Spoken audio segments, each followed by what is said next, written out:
Here's how to make Finder default to list view on your Mac. Now, when you open up Finder or a folder and you see other views, but you always want it to be list, I'll show you how to do it. But first, hit the subscribe button down below. It really helps me out. Thanks, guys.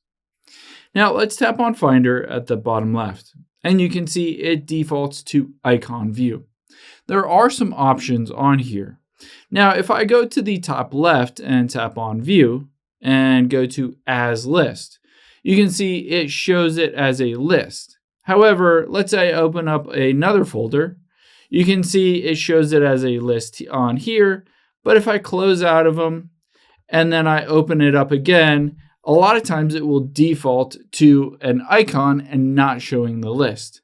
It's a bit fidgety, but you can always make it default to a list.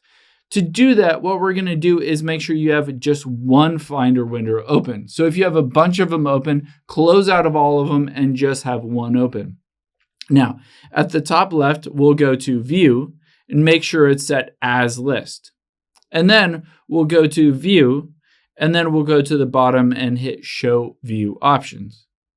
From here, you can see always open in list view. However, keep in mind, this is just for this one folder. You want to, at the very bottom, go to Use as Defaults. This is why you have to have one folder open, because if you have multiple different ones open, it can confuse which one you want to be the default.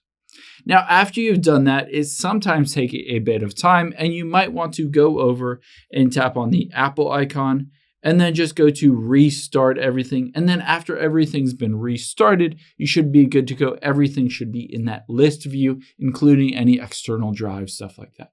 I hope this helps. If it did, hit the like button down below and leave a comment if you have any questions. Thanks, guys.